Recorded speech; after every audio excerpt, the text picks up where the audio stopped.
Hello, അപ്പോൾ ഇത്തവണ കുറച്ച് മെൻസ് കളക്ഷൻ നോക്കിയാലോ. കഴിഞ്ഞ 2 വീഡിയോയിലും നമ്മൾ വുമൻസ് കളക്ഷനിലും അവിടുത്തെ ഓഫറും അല്ലേ നോക്കിക്കൊണ്ടിരുന്നത്.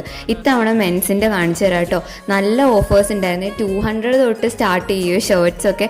ടീഷർട്ട്സും സെയിം റേഞ്ചാണ്. ലോങ് സ്ലീവും ഹാഫ് സ്ലീവ് ഷർട്ട്സും ഉണ്ടായിരുന്നു കേട്ടോ.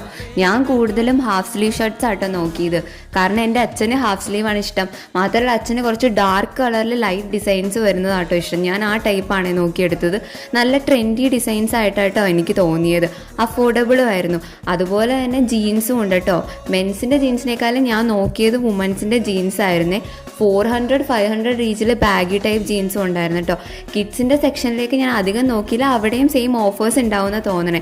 ഇത് ഈ ആഡി സെയിലുള്ള ഡേയ്സിൻ്റെ കാര്യം കേട്ടോ ഞാൻ പറയണത്. ഷർട്ട്സ് ഒക്കെ 250, അല്ലാത്തപ്പോൾ എത്രയാണെന്ന് എനിക്ക് അറിയില്ല കേട്ടോ. ഒരു ഡ്രസ്സ് എടുത്തിട്ട് പെട്ടെന്ന് ഇറങ്ങാമെന്നും പറഞ്ഞ് 6:30 കയറിയതാട്ടോ ഷോപ്പിൽ. ലാസ്റ്റ് ഇറങ്ങിയപ്പോൾ 8:30 ഷോപ്പിന് ഷട്ടർ ഇടാറായപ്പോൾ കേട്ടോ ഇറങ്ങിയത്. നിങ്ങളും ഇതുപോലെ പെട്ടെന്ന് ഷോപ്പ് ചെയ്തിട്ട് ഇറങ്ങാമെന്ന് വിചാരിച്ച് ഒരുപാട് ലേറ്റായി പോണ ആൾക്കാരാണോ? അങ്ങനെയാണെങ്കിൽ കമൻറ്റ് ചെയ്യണേ. അപ്പം അത്രേ ഉള്ളൂ.